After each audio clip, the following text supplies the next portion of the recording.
Good afternoon friends, welcome to our YouTube channel SJ classes. तो देखिए, हमने पिछले वाले लेक्चर में एक्सरसाइज 2.1 का सॉल्यूशन किया था। आज हम पढ़ते हैं एक्सरसाइज 2.2। इसका जो बेसिक कंसेप्ट है वो ये है, यह हम प्राइम फैक्टराइजेशन मेथड के द्वारा नंबर्स के फैक्टर करेंगे और इसी की हेल्प से हमारे को दिए गए नंबर्स के एलसीएम और एचसीएफ भी निकालने हैं। तो देखिए, सबसे पहले एलसीएम क्या होता है। तो किसी भी नंबर का यदि आपको एलसीएम निकालना हो तो एलसीएम एक ऐसी छोटी सी छोटी संख्या होती है जिसमें दी गई सभी संख्याओं का कंप्लीटली डिविजिबल या कंप्लीट उसमें डिवाइड उसका हो जाए। और एचसीएफ एक ऐसा नंबर होता है, ऐसे बड़े से बड़ा नंबर जिससे दी गई संख्याओं में उसका भाग पूरा पूरा चला जाए। तो एलसीएम और एचसीएफ इनके बारे में पढ़ते हैं। तो एलसीएम को हम हिंदी में बोलते हैं लघुत्तम समापवर्त है, ये लेस है, और एचसीएफ को बोलते हैं महत्तम समापवर्त है। इसको बोलते हैं लोएस्ट कॉमन मल्टीप्लाई और ये होता है हाईएस्ट कॉमन फैक्टर। या एचसीएफ को आप ऐसा भी बोल सकते हो कि ऐसा एक नंबर जो दी गई संख्याओं में से कॉमन आ रहा हो, वो उस संख्याओं का एचसीएफ कहलाता है। और एलसीएम ऐसा नंबर होता है जिसमें दी गई सभी संख्याओं में भाग चला जाए, ऐसे छोटे से छोटा नंबर एलसीएम कहलाता है। अब एलसीएम और एचसीएफ के मध्य एक संबंध होता है। तो देखिए वो क्या है। मैंने मान ली एक ए तथा दूसरी मान ली बी। तो इन दोनों संख्याओं का यदि आप एचसीएफ और एलसीएम यदि निकालते हो तो उनका एचसीएफ और एलसीएम दोनों का गुणनफल उन संख्याओं के गुणनफल के बराबर होता है। ये केवल आपके पास दो ही संख्याओं के लिए लागू होता है। तो उन दोनों संख्याओं का जो गुणनफल है वो उन दोनों संख्याओं के एचसीएफ और एलसीएम के गुणा के बराबर होता है। तो यह आपको कब काम में लेना है, यदि आपको मान लो तीन चीजें यहाँ से दे रखी हो, दो नंबर दे दे, एक एलसीएम दे दे, या एचसीएफ और एलसीएम दे दे और एक कोई नंबर दे दे, तो दूसरा नंबर आप वहां से फाइंड कर सकते हो। तो इस संबंध से आपको चार चीजें यहाँ दी गई होगी, दो तो नंबर और उनका एचसीएफ और एलसीएम। तो देखिए, अब हम सॉल्यूशन करते हैं एक्सरसाइज 2.2 का। इसका बेसिक कंसेप्ट केवल यही था। एक्सरसाइज 2.2 का जो पहला क्वेश्चन है वहां आपको प्राइम फैक्टर्स के रूप में उन नंबर्स का गुणनफल लिखना है। तो प्राइम नंबर्स पहले समझ लो। एक प्राइम नंबर्स ऐसे नंबर्स होते हैं जिसमें किसी भी संख्या का भाग नहीं जाता, केवल खुद का जाता है और एक का जाता है। इसके अलावा एक जो होता है वन हमारा ना तो प्राइम नंबर होता है ना नॉन प्राइम नंबर होता है। इसको अभाज्य और भाज्य कुछ भी इसको नहीं कहते। इसको अभाज्य में भी शामिल नहीं किया जाता और भाज्य में भी इसको शामिल नहीं किया जाता। तो यदि एक के बारे में बात करें तो एक ना तो भाज्य होता है ना अभाज्य। इसके अलावा जो भी नंबर आपके पास है, जैसे 2, 3, 5, 7, 11, 13, 17, 19, इस तरीके से ऐसे नंबर जिसका कोई या तो फैक्टर नहीं बने या केवल उसमें किसी भी नंबर का डिवाइड नहीं हो, वो सभी नंबर्स कहलाते हैं प्राइम नंबर्स। अब हम सोल्व करते हैं क्वेश्चंस को। तो पहले क्वेश्चन में आपको नंबर्स के प्राइम फैक्टर से उसके टुकड़े करने हैं और उनको गुणनफल के रूप में लिखना है। जैसे एक एग्जांपल ले रहा हूं, 4, 6 और 8। इसका प्राइम फैक्टराइजेशन मेथड से इसको सोल्व करना है। तो देखिए, आप अभाज्य गुणनखंड विधि से इसके टुकड़े कर सकते हो। 2 से इसमें डिवाइड किया 2, 3, 4, फिर 2 से डिवाइड किया तो 117, फिर इनका डिजिट का सम 9 आ रहा है तो 3 से इसमें डिवाइड हुआ, 3 3 9, 39, फिर 3 से डिवाइड हुआ 13। तो ये फैक्टर करने तो आपने छोटी क्लासों में सीख लिया होगा। तो 4, 6 और 8 इसके जो फैक्टर निकल के है, 2 तो हमारे पास आ रहा है 2 टाइम्स, तो इसको लिख सकते हो 2 मल्टीप्लाई बाई 2, और 3 हमारे ये भी 2 टाइम आ रहा है और एक बार आ रहा है 30। इसको आप ऐसा भी लिख सकते हो, 2 टाइम आ रहा है तो 2 का स्क्वायर, 3 का स्क्वायर और 13। तो ये इसके ऐसे फैक्टर हो गए जो प्राइम है और इन सबको मल्टीप्लाई करने पे आपका ये नंबर आ रहा है। तो इनको अभाज्य गुणनखंड के गुणनफल के रूप में इस तरीके से आप व्यक्त कर सकते हो। यदि इसको चाहो तो आप डायरेक्ट भी तोड़ सकते हो। लेकिन वहां से आपका क्वेश्चन थोड़ा सा टफ बन जाता है, तो इस विधि से आप इसको सॉल्व कर लिया करो। एक और क्वेश्चन लेते हैं।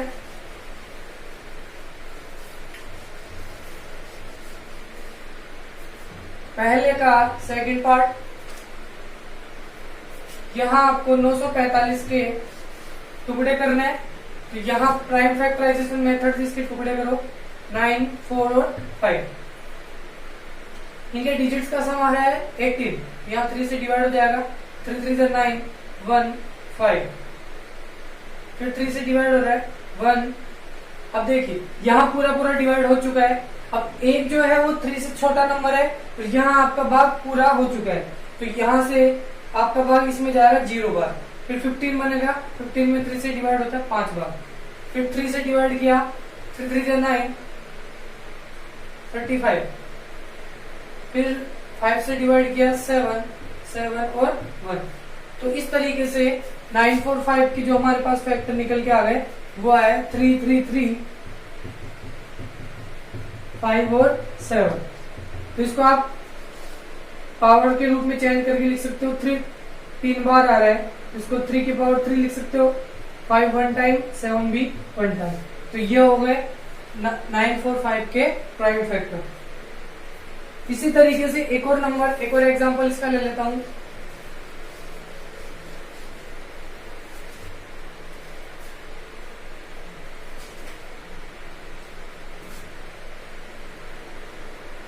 इसका 5वां पार्ट है पहले का 20, 5 7 0। इसके भी फैक्टर आपको करने हैं, तो देखिए सबसे पहले इस नंबर को इस तरीके से आप लिख लोगे, 2 से इसमें डिवाइड हुआ, 10, 2, 8, 5।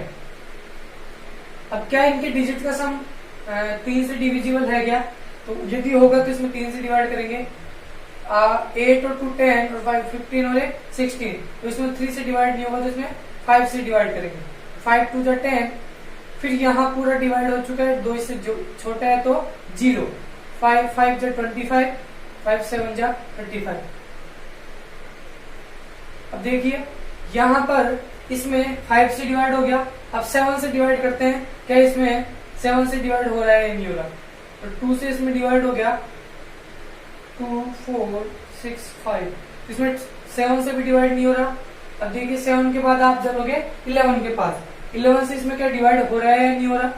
तो 11 1 95, 8, तो 11 से इसमें डिवाइड हो रहा है, तो 11 1 11, 20 में से 11 सब्ट्रैक्ट हो गया 9, 9 और 5 95, 95 में 11 से डिवाइड करोगे तो 8, 88, उसमें 7 बच गया, 7 के आगे 7 लोगे तो 77, इसमें डिवाइड होता है 7 टाइम। अब क्या इसमें वापस 11 से डिवाइड हो रहा है क्या? तो 7 और 1 8 माइनस 8 0 हो रहा है, तो 11 1 11, 11 7 77। अब 17 भी प्राइम नंबर है, इसलिए इसमें केवल 17 से ही डिवाइड होगा। तो 20570 के जो फैक्टर है वो हमारे पास आए हैं 2 मल्टीप्लाई बाई 5 मल्टीप्लाई बाई 11, 11 और 17। 2 तो 1 टाइम में आ रहा है, 5 भी 1 टाइम आ रहा है, 11 2 टाइम आ रहा है, तो इसको 11 स्क्वायर लिख सकते हो, और 7 भी 1 टाइम आ रहा है। तो इस तरीके से आप किसी भी कितने भी बड़े कोई नंबर हो उसको प्राइम फैक्टराइजेशन मेथड से प्राइम फैक्टर्स के प्रोडक्ट्स के रूप में आप इस तरीके से लिख सकते हो। तो देखिए अब क्वेश्चन सॉल्व करते हैं सेकंड। फर्स्ट के जो शेष पार्ट बचे हुए हैं उनको आप इसी तरीके से सॉल्व कर लेना। क्वेश्चन नंबर सेकंड क्वेश्चन में आपको इन दिए गए जो नंबर्स है आपके पास उनके एचसीएफ और एलसीएम निकालना है और उनकी सत्यता की जांच करनी है, उसको सत्यापन करना है। तो चेक करने के लिए मैंने बताया था दो नंबर का जो प्रोडक्ट है उन दोनों के एचसीएफ और एलसीएम के मल्टीप्लाई के बराबर होता है। तो देखिए सेकंड क्वेश्चन का पहला करवा रहा हूं। यहाँ आपको 96 और 404 का एचसीएफ भी निकालना है और एलसीएम भी निकालना है। तो मैं इसको पहले इसके फैक्टराइजेशन मेथड के थ्रू इसको तोड़ देता हूं। यहाँ इसका सॉल्यूशन, तो सबसे पहले 96 के फैक्टर 96 के फैक्टर आप करोगे तो डायरेक्ट भी इसको इस तरीके से तोड़ो कि छोटे छोटे नंबर्स में डिवाइड हो जाए, या उस विधि से प्राइम फैक्टराइजेशन मेथड से उसके टुकड़े कर सकते हो। तो मैं डायरेक्ट करता हूँ। 96 को आप लिख सकते हो 24 को 4 से मल्टीप्लाई करते हैं तो 96 आता है। 24 को भी आप लिख सकते हो 8 3 इंटू 4। अब देखिए 8 को आप लिख सकते हो 2 का स्क्वायर, 3 का 3 और 4 को भी लिख सकते हो 2 का स्क्वायर। सॉरी 8 को आप लिखोगे 2 का क्यूब, 2 की पावर 3 और 2 का स्क्वायर दोनों मिलके बन जाएगा 2 की पावर 5 और 3 आपके पास केवल 3 रहेगा। फिर आप 404 के फैक्टर करो, इसको आप लिख सकते हो 4 को यदि मैं 101 से मल्टीप्लाई करूं तो ये आपके पास 404 आ जाता है। अब 4 को आप ऐसा लिख सकते हो 2 स्क्वायर मल्टीप्लाई बाय 101। 4 को यदि पावर के रूप में लिखे तो आप इस तरीके से लिख सकते हो। अब यदि पावर्स के तरीके से आपको ऐसे और एलसीएम निकालना हो तो देखिए कैसे निकालते हैं। प्राइम फैक्टराइजेशन मेथड से आप सभी को एलसीएम निकालना आता है। आप ये सब छोटी क्लासों में पढ़ चुके थे, लेकिन यदि पावर्स के रूप में आपको इसके फैक्टर दे रखे हो तो देखिए सबसे पहले हमारे को निकालना है एलसीएम। तो आपको निकालना है एलसीएम, या हिंदी में लिखो तो इसको लैसे लिख सकते हो।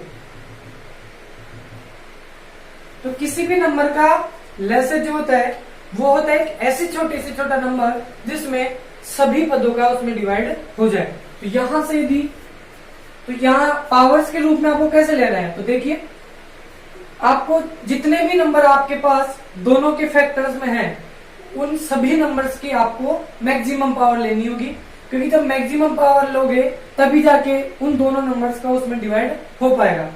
तो हर एक नंबर की आपको मैक्सिमम पावर लेनी है यदि आपको एलसीएम निकालना हो तो देखिए यहाँ 2 की बात करें तो 2 इसमें भी आ रहा है और 2 दूसरे वाले नंबर में भी आ रहा है। तो दोनों नंबर्स के अंदर आप ये देखिए कि 2 की मैक्सिमम पावर कितनी है।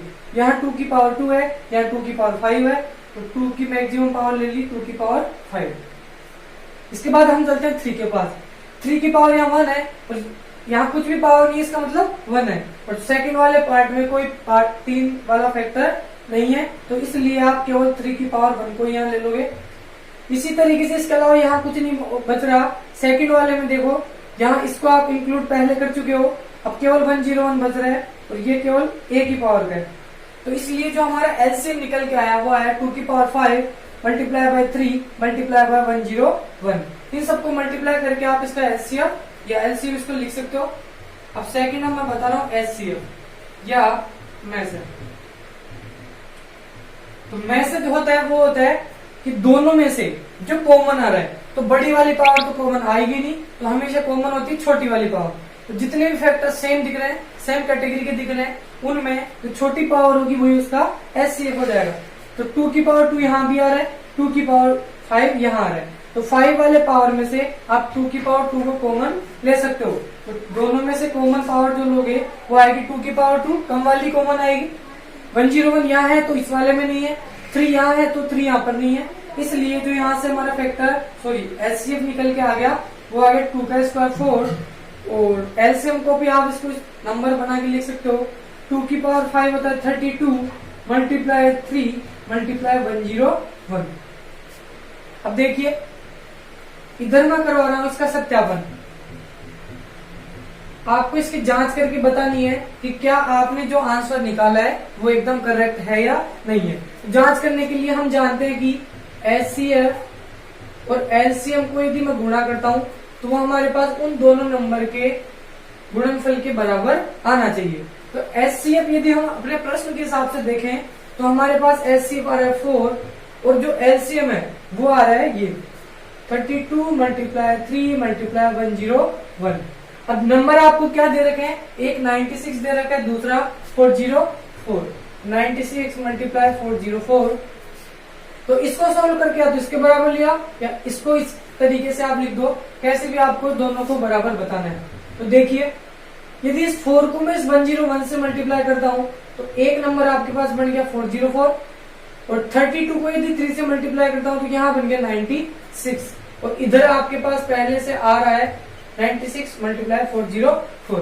तो यहाँ से आप कह सकते हो कि आपने जो अपना एचसीएफ निकाला है और एलसीएम निकाला है वो दोनों एकदम करेक्ट है। तो पहले आपको दिए गए नंबर्स का एचसीएफ और एलसीएम इस तरीके से निकालना है, फिर उनका इस मेथड से, इस फॉर्मूले से उसका सत्यापन आपको करवाना है।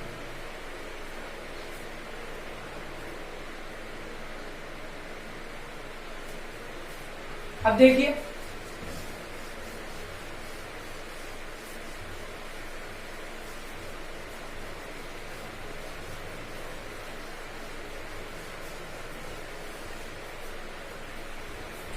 क्वेश्चन नंबर सेकंड का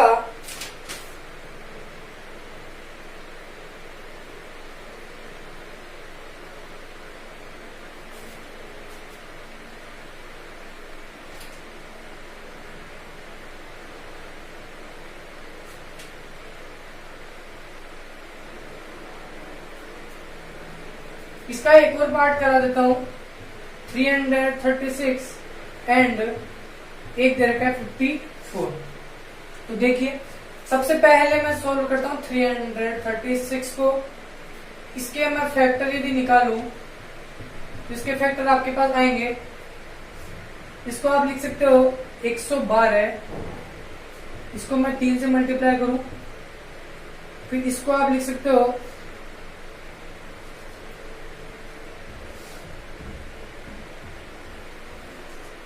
अब देखिए 112 को इसको 3 से मल्टीप्लाई करते हैं तो 336 आता है। अब 112 के और टुकड़े आप कर दो, 3 के टुकड़े तो और होंगे नहीं, तो 112 के और टुकड़े कर दो, या आप इसके फैक्टर प्राइम फैक्टराइजेशन मेथड से भी निकाल सकते हो। मैं यहाँ डायरेक्ट बता रहा हूँ, आप उस तरीके से निकाल लेना। 112 के और टुकड़े करें तो इसके टुकड़े हो जाएंगे 56 मल्टीप्लाई 2 इंटू 3। 56 इसको लिखते हैं 14 को 4 से मल्टीप्लाई करते 56, फिर 2 इंटू 3।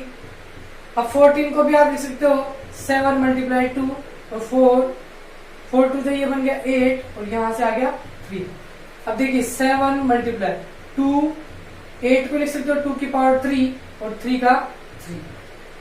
7 ऐसे कैसे, 2 की पावर 1 और 2 की पावर 3 दोनों मिलके बन गया 2 की पावर 4 और 3 आपके पास ऐसे की ऐसे। ये आपके पास फैक्टर आ गए 336 के। सेकंड फैक्टर मैं बता रहा हूं 54 के फैक्टर। 54 के फैक्टर निकालने के लिए 54 को आप लिख सकते हो 9 6 54, 9 को लिख सकते हो 3 का स्क्वायर और 6 को लिख सकते हो 3 इंटू 2। तो देखो दोनों मिला के दिए एक स्टेप बनाए, 3 की पावर 2 और 3 की पावर 1 दोनों मिलके बन गया 3 की पावर 3। 2 की पावर यहां से बता रहे ओनली 1। तो इसके फैक्टर ये मिल गए और इसके फैक्टर ये मिल गए। अब इनको देखते हुए आप इनका एचसीएफ निकाल सकते हो। तो अतः जो हमारे पास एचसीएफ निकल के आया, तो एचसीएफ होती है हर एक पद के फैक्टर से जो कॉमन आपके पास पावर आ रही है या कॉमन जो पार्ट है उसका मिनिमम घात आपको लेनी है। तो ये मिनिमम वाली पावर कितनी है, तो 7 की पावर यहाँ 7 है तो यहाँ नहीं है, यहाँ 2 है, इधर भी 2 है, यहाँ भी 3 है और यहाँ भी 3 है। पहले 2 की बात करते हैं। 2 की पावर यहाँ 4 आ रहा है, यहाँ 2 की पावर 1 आ रहा है, तो 2 की पावर 4 और 1 में से केवल 2 की पावर 1 ही कॉमन आएगी। अब 3 की बात करें तो 3 की पावर यहाँ 1 आ रही है और यहाँ पे 3 आ रही है, तो हमारे पास आएगा केवल 3 की पावर 1। तो दोनों को यदि आप मल्टीप्लाई करते हो तो हमारा एचसीएफ निकल के आ गया 6। अब बात करते हैं एलसीएम की। एलसीएम होता है हर एक नंबर की मैक्सिमम पावर। तो देखो 7 की बात करें तो 7 की मैक्सिमम पावर केवल फर्स्ट वाले पार्ट में वो 7 है। 2 की मैक्सिमम पावर भी यही है, यहाँ 2 की पावर केवल 1 है, तो 2 की भी मैक्सिमम पावर ले लो। 3 की मैक्सिमम पावर यहाँ 3 की पावर 1 है, तो यहाँ 3 की पावर 3 है। तो आपको दोनों में से मैक्सिमम लेना है। एक स्टेप को आपको एक ही बार लेना है। 3 यहाँ ले लिया तो अब 3 को वापस काउंट यहाँ नहीं करेंगे। 2 आपके पास ऊपर काउंट हो चुका है, तो अब इस फैक्टर में आपके पास कुछ भी ऐसी नंबर नहीं बचा जो पहले नहीं आया हो। अब इसका एचसीएफ ये हो गया। तो देखिए इनको यदि आप मल्टीप्लाई करते हो तो आ गया 7, 2 की पावर 4 होता है 16 और 3 का क्यूब होता है 27। तो इसको अभी ऐसे रहने देते हैं क्योंकि अभी हमारे को सत्यापन करना है। इसको मल्टीप्लाई करके इसका एलसीएम आप इस तरीके से भी लिख सकते हो, लेकिन फिर तब एलसीएम को एचसीएफ से गुणा करना पड़ेगा, बहुत बड़ा एक नंबर आएगा, और 336 को 54 से मल्टीप्लाई करेंगे तो भी एक बड़ा नंबर आएगा। तो दोनों बराबर जाएंगे लेकिन कैलकुलेशन थोड़ी बड़ी हो जाएगी। सत्यापन के लिए आपको क्या करना है, एचसीएफ को यदि मैं एलसीएम से गुणा करता हूं तो क्या वो हमारे दोनों नंबर्स के इक्वल आता है या नहीं आता। तो एचसीएफ देखिए 6, एलसीएम आपके पास आ रहा है 7 मल्टीप्लाई 6 मल्टीप्लाई 27, और इधर नंबर आपके पास सी है 336 और 54। तो देखिए यदि 6 को मैं ऐसे लिख सकता हूं 3 इंटू 2 इंटू 7 इंटू 16 इंटू 27, और यहां से एक नंबर ऐसे की ऐसे। अब इन दोनों को इस तरीके से मल्टीप्लाई करो इस नंबर्स को कि क्या वो इस फॉर्म में बन रहे हैं या नहीं बन रहे। यदि ऐसा बन जाता है तो अपना आंसर सही है। तो 6 को मैंने इसलिए तोड़ा था क्योंकि 27 को यदि 2 से मल्टीप्लाई करते हैं तो 54 आ जाएगा। तो एक तो नंबर आपको मिल गया, दूसरा भी इसी से मिलता है या नहीं मिलता। तो 3, 7 को यदि 16 से मल्टीप्लाई कर रहे हैं तो ये आ गया 112, और 27 को 2 से मल्टीप्लाई करते हैं तो 54, और यहां से नंबर बन रहा है 336 और 54। देखो इसको इससे मल्टीप्लाई करते हैं तो वापस 336, और ये आपके पास आ गया 54, और इधर ये नंबर एज इट इज ऐसे की ऐसे। तो देखिए जब आपको इस तरीके से मल्टीप्लाई करने पे ये प्राप्त हो रहा है तो आपका जो एचसीएफ और एलसीएम है वो दोनों एकदम करेक्ट है। तो इस तरीके से आप दिए गए नंबर्स के एचसीएफ और एलसीएम निकाल के उसका सत्यापन कर सकते हो। तो गाइस यदि आप हमारे यहाँ से कुछ अच्छा सीख पा रहे हैं तो इस वीडियो को लाइक कीजिए, हमारे चैनल को सब्सक्राइब कीजिए, और कमेंट बॉक्स में कमेंट करके जरूर बताइए यदि आपको यहाँ से कोई प्रॉब्लम आ रही हो, ताकि उसका रिप्लाई आपको जल्दी से जल्दी मिले। Thank you.